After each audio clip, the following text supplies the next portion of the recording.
Now, what's weird about Downstairs Live is I wonder how exactly he goes about it, because if say I wanted to do something like that, Hmm.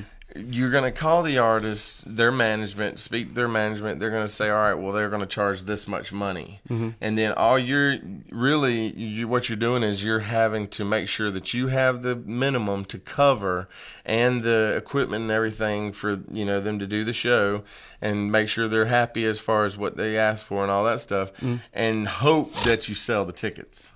He doesn't have to hope; they sell out every time, you know. But the thing is that he got this. Um, you know, I think primarily as it started out, I mean, I couldn't speak to how this went. I'm just kind of imagining in a way, but he's a teacher, so he's got a lot of friends like, hey, come down to my place. Then he compiled this email list over time, and they jump on it because it's such a good deal. It's you bring your own beer. He'll give you a bucket of ice to sit under your chair. You get fed dinner when you go to the shows at his That's place. awesome. So That's awesome. and it's not cheap, but it's only like $25 a ticket. It's a good business model, and I'm pretty sure he doesn't have a fucking business license, and in a way is doing this illegally, but he's not trying to make money off of it. Right. All he's trying to do is compensate the Have artist. some parties. And the artist, as and I've talked to some who have played it. They're like, he treats them really well. They stay in the house overnight, and he puts them up and takes care of them, and when they get in there, it's kind of like when you play Mad Studios. That vibe is there. It's like living room type feeling. Yeah, that vibe is there, and that shit really, that shit really speaks to people who are all about trying to tell a story in the first place with their music. It's like, goddamn, look at this! I get this opportunity to sit down in front of all these people who are eyes on, paying attention to what I have to say for the next hour. It's priceless, So it's insane. It's like I've played Eddie's Attic a few times on the open mic thing, Yeah, I played and there. even doing that, those people are very attentive, and it's very nerve wracking for someone who plays, and most of the time I'm just background music. Literally, I'm just background music. Even though I get away with playing my own original compositions. I don't see how you get away with being. I can't stop looking at you when you play, man, just for the sheer fucking weirdness of it, man. Well, I appreciate it, and I might be talking, I might be degrading myself a little bit too much, but it's been my experience a lot of times that it's hard to get people to listen. It depends on where you're at in the venue and the kind of mentality of the people there. Yeah. Like one of my favorite shows, I played Raleigh, North Carolina, and it was this little hookah bar, and it was set up like an Indian restaurant, kind of had like stuff draped down off the ceilings and like stuff all over the walls, and you sat on pillows and all this stuff, There was little short hookah tables everywhere with these big hookahs on them, and it was a small room, maybe triple this size here, and everybody's sitting around on pillows, and the AC busted like midways through the show, and it was in the middle of the summertime, so it got very hot very fast. And I didn't have anywhere to stay that night, and so I was like, it seemed like to me as it got hotter, the show got better because people started getting rowdy, and then next thing you know, a group of people was like, "You ain't got a place to stay, come with me," and we ended up sleeping on the beach all night. Holy shit! It was fucking crazy. That's a winner. but it was it was like one of those shows that as it was started out, I was like, oh shit, this is gonna be fucking bullshit. And then the AC broke, and I'm like, God damn it. And then it ends up being one of the best shows I ever did, end up tripping on acid out on the beach, with a bunch of hot chicks. That's what I'm talking about. So y'all planning to record? We came in, yeah, absolutely. We're one at a time in it right now. We went ahead and got in here quick and in a hurry to get something recorded. We got a song entered in the Amped competition with the right. Chronicle. Yeah. It's a song, I mentioned it previously. It's a song called Cordoba, and we came in, and Morgan and Carlin did that for us here at Greenlight, and we're we're at a we're at a little over an EP worth of original material that we're yet to record. So I ideally I'd like to record with an eye toward putting something out on vinyl. Right. That's a cool thing to do these days, especially. Have you seen Jack White's new one? Yeah. Oh yeah. That's Oh yeah. fucking crazy. Yeah. Third Man is fucking it up there, man. I'm telling you, there's not many people like I work with a stagehand union, and you in that business, you can rub shoulders with some really famous people, Right? Yeah. But the thing is that I don't really get starstruck. I don't get like that because they're just people. But if there's two people that right now in the business, I would kind of freak out and I'd have to hold myself back, and it's Beck and it's Jack White. I would love to work with those two motherfuckers because, like Brian said, I am weird, and my shit would probably lend to their weirdness. So, but yeah, Third Man's doing some awesome shit. They are, dude. I love that. You can go up there and for a little bit of money, you can step into a booth and record a tune. They got a little, I don't know how to describe it. You go to Third Man Records in Nashville, and there's a little. It's like how you get in the picture booths or whatever, the little snapshot rolls. Yeah. You can actually go in there and record a tune. It's cool. No shit. Like they have pre-recorded music or something. No, you go in there and play. No shit. One mic. Oh, okay. I'm doing that shit. I'm doing that shit because fucking Caleb, Taylor Tokarska. Yeah. He's moving up there. He got accepted to Belmont. Fuck yeah. Yeah, so he's going to Belmont on a scholarship, and I told him that I'm gonna come up there and go visit. fucking go and play with him on Bill Street and shit. That'd be awesome. Oh God. Yeah. Wait, now Bill Street's in Memphis, though. Oh shit. Sorry, my bad. Music Road, whatever. Yeah, I'm gonna go to where the people are that listen to music. He's gonna busk outside the Brill building. That's what's up. But have you had much experience up there? I've never been to Nashville, not one time. You know, it's funny. Neither have I. Really? I've been all over Tennessee. Never been to Nashville.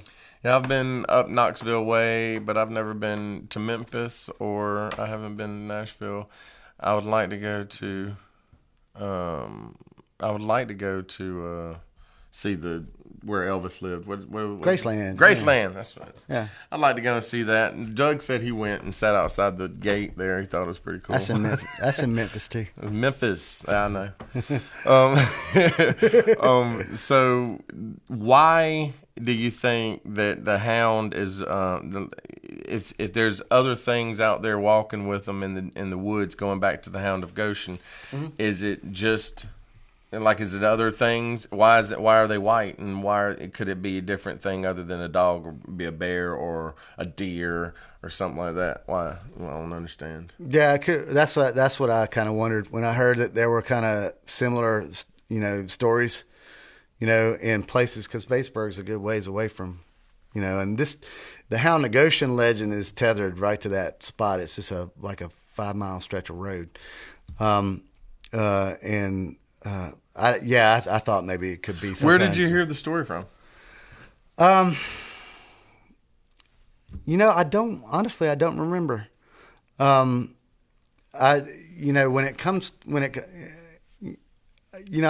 Everything is not completely organic with me when I'm starting up a project. Sometimes it is, sometimes it isn't. Sometimes you have to go looking for a name. Mm-hmm. And honestly, I don't remember, but I think I was casting about for a name, and I was like, that's perfect. My dad told me a story similar, and then as I was growing up, he told me all kinds of stories. But there's one where apparently the canal had been constructed, and right after the canal was constructed, they did that head gates right there where the old jail's at, where the Humane Society's at, and they had built that wooden bridge over there. Well, those gates right there were being constructed, and there was a couple that had canoed from the Lake Olmsted over to the canal part, and they had gotten too close to the construction, and the people told them to get back, and they ended up, their canoe was capsized, and their bodies were never recovered. Oh, wow. And if you go up there, there's a little metal shed up there on the top of the, right there at the top of the hill on the other side of the canal, and it's got a little memorial stone that commemorates and it's got their names on it. I've been there 1,000 times. The mountain bike up there, I hadn't seen that. Isn't that crazy? But that's the thing. Like this story here, like you would be in that area and you'd never ever know, unless because a lot of these stories have to have a host. They have to have somebody that's been passed down. It's just like the haunted pillar is so crazy to me because the stories go that there was this guy, they tried to tear down. They were going to move the pillar, and then which I understand nowadays that they did move the pillar, and they left it there as a memorial of the market. Shit, it got moved. It got moved across the street not that long ago. It was on the other. I think they moved it more than once. Right. So in the end, I find out. Well, no, you move the pillar and you don't die. But I know people to this day that's scared to touch that pillar because they connect all this weird like bad mojo voodoo to. I hug that motherfucker. I love shit like Every that. time I go past the haunted pillar, I slap it. I'm like, "What's up?" Like I'm high fiving it. I love that shit, dude. Oh, that's why we chose that name. Because I'm intensely fascinated with. But that's the whole conversation right there. Just the name. How weird. Life in the South is. I'm intensely fascinated with the whole kind of like, if you lift up a stone, look what you see underneath. Look at, the kind of weird sort of underbelly. And to me, like, all my in my songwriting, it's there's a 100% emotional investment, and I am really, really in touch with how imperfect I am.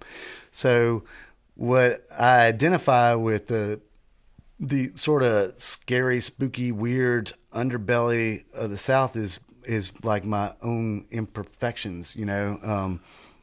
In my, if that makes any sense at all. Yeah. I can see that. It's kind of like the deep dark secrets. I guess. Yeah. Okay. I can dig that because what's crazy about and I love the South. One of my favorite cities that I've ever been to, and I've been to a lot of fucking cities, is Savannah. Savannah's still my favorite city, and it's because of that. Because there's like this unsaid, unspoken thing down there. That's like there was some shit went down in that motherfucking city, and you just want to dig and see what the fuck's under there. You know? If you're coming down there from the north, it'll probably spook you. Yeah, but I feel comfortable. I do too. And and. I mean, everybody's seen Midnight in the Garden of Good and Evil, man. Yeah. Shit, man. Savannah is so much history. It's rich. Crazy. It's rich. It's like I wrote a bio for this band. I'm like, part of what makes the South such a rich tableau is the area where the surreal meets where the normal everyday meets the surreal or something like that, and you totally get that. You always feel like you're like on the edge of going over into something that could turn really fucking strange in a hot second. Oh yeah. Like there's something right underneath, like it's right there. You can almost see it. It's bubbling, man. Yeah. Well, man, I have had such a good fucking time talking to you today, man. Awesome. I've enjoyed having you. Let everybody know where they can get in touch with you guys and how they can come and where y'all's next show and all that stuff. All right, yeah, perfect. It's we like it's almost a prerequisite these days. We've got a Facebook page, so go and like us on Facebook, Hound of Goshen, and we've got a Reverb Nation page. That's reverbnation.com/Hound of Goshen, and we own the domain name to houndofgoshen.com. That site is not up and running yet, but it will be very soon. And we will be at Stillwater Tap Room on August 22nd. No, excuse me. We will be there August 22nd, but we'll be at Stillwater Tap Room first on July 31st, which is next Thursday, a week from today, and with Living Room Legends. Who my dad plays drums in that band, and we'll be there again on the 22nd of August, like I mentioned earlier, and then it looks like we'll be here on the 23rd of August Greenlight Studios playing show. Hell here, yeah. so. Getting busy right off the bat. That's what I'm talking about. Well, yeah, training wheels are still on, but you got to put it out there to get good. So. Hey man, I've done it. I've definitely done it. I got in a band with Randy Carver Jr. and we bought a trailer and we bought a closed trailer and we bought a van. We loaded the trailer up with all our equipment. We hired some other musicians. We went to Columbia, South Carolina, and played 2 nights at Ozzy's. And on the way to Columbia, we were writing up our set list. Literally, like, what songs do you know? What songs do you know? There you go. And that's how Tommy O.D. and the Survivors started. We have enjoyed having Mr. Brian Allen down here. I'm looking forward to checking out Hound of Goshen, and the story is fucking cool as shit. If you want to email the show, you can get in touch with us at thesoulcast@mail.com, and we'll see you next week. And our guest next week will be Alamo Basement. Holla! What?